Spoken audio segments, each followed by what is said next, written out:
Coach, could you give a status update on Amos and Braylon? We didn't see him coming out, and then leaving today. Elijah Pace was a little banged up. Do you have an update on that? Yeah, Elijah's fine. Elijah's fine. Practice whole day. Just got a lot of work today. Braylon, Amos, all good. No, nothing long term. Just out for the day. But yeah, we've been so far so good. Pretty lucky. The only major injury is Malachi Crawford had a season-ending injury a couple of days ago and got that fixed. So obviously hate that for him. But we'll get him rehab, get him fixed up, and get him back. Obviously next season. Everybody else, some normal bumps and bruises at camp, but we've been pretty fortunate other than Malachi's injury. So nothing long term with Elijah. Yeah. Lincoln, you've been pretty adamant during the recruiting process. When recruiting quarterbacks, once you have one committed, that's it. What would lead you to recruiting two in the same class? And I don't ever want to say never, but it's highly, highly unlikely in this day and age, especially the fact that if you need, if you got in a situation where you just didn't have enough guys, would you look at it? Maybe. The more likely scenario in this day and age, more common, is you might take a high school guy and possibly look at somebody in the portal, to add to it. I've never believed in trying to stack guys up that are the same age. So that's not saying never. There's always a possibility, but it's not something that I believe in. Lincoln, you talked last year about in-helmet communication and how it might help. You've had it now since the spring. What have you thought just in general about it, and what, now that you have it, can you sense what kind of changes it might entail? Yeah, we've really experimented a lot with it, just using it in different ways, and how can we, making an advantage on both sides of the ball. I've enjoyed it. It's definitely been something to get used to when you've called offensive or defensive plays for a long time.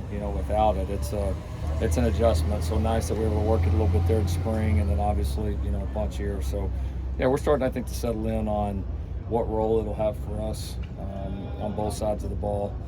Obviously what players you're going to use, how much communication. There's obviously a lot of strategy to it, and so it's been fun test driving it. We went in thinking we might use it a couple ways, and we were right about some of the ways, and then we've certainly made some adjustments along the way to try to make it more efficient. But it's part of the game now, right? And you got to find the way that's going to help make your team and your program better, and that may not necessarily be the same for every team, just like schemes or anything else. So that'll be just another kind of fun thing to watch how it unfolds, and another way that we're hoping to find competitive advantages. What sort of adjustments did you make as you were kind of working with it? Well, I think you're always working through, what exactly, what purpose is it going to serve, right? And there's a lot of different, are you calling, are you making calls that way? Are you just communicating with the guys that way? Obviously the play clock is a major factor in timing and how the game plays out. It's going to be different every single week. And so, we've tried to just simulate those different situations for us, how we would use it. We've had a chance to talk to people that have used it a lot and been able to get a little bit of feedback there. And some of it, honestly, is a little bit to me almost, like asking about a play. Some of it, I'm trying to give you something, but it's also, there's a kind of a competitive piece to it, right? And I think everybody's going to have that on terms of, how you use it. And it's one of those things that's not kind of out there. It's not like people can necessarily hear what you're saying or obviously exactly how you're using it. So there'll be some cat and mouse with it, which will be fun. Lincoln, have you given any thought to potential increase in scholarship limits and roster limits, and potentially what you guys would do in terms of adding more scholarships, partial scholarships? Any thoughts on that? We've had Jen and I have had a lot of discussions. Jen, Jay Hilbrand, our other administration, about what that would look like. Obviously, we're starting to get a little bit more clarity on what that is. We don't have complete clarity on. We know kind of generally what it's going to look like, but there's some really key things that we don't know yet that would maybe cause you from firmly making a decision. But we've got kind of a base philosophy in our mind of how we're going to attack it, and it'll be a little bit different for each school, and then obviously we'll see how much those numbers count against caps and what caps are, and there's a lot to it. It's not just as simple as, well, there's a set salary cap and there's this many scholarships and go. So, but yeah, no, it's going to be an interesting piece. Another piece, there's going to be a lot of strategy on, especially in the beginning, because that's not like the NFL. You can't really compare that to really anything else. You know what I mean? I don't know that there's really a precedent in any sport that I'm aware of that is really set up that way. And so, because of that, there's going to be like a whole lot of new strategies, and whoever can have the best strategy in the beginning will certainly have an advantage. And then I'm sure, like anything, people will study it as time goes on, and you'll see it probably start to narrow. Might partial scholarships be in play for you guys? For sure, Something to talk 100%, about, yeah. 100%. Yeah, absolutely. Especially here, they will be. It'll be interesting of how much counts, because we've got one of the best expensive educations in the country, and also one of the best, but one of the most expensive as well. And so, I mean, the only fair thing, you hope they get there, is, I mean, a scholarship at one school ought to count exactly the same against the cap as a scholarship at another school. And if they do that,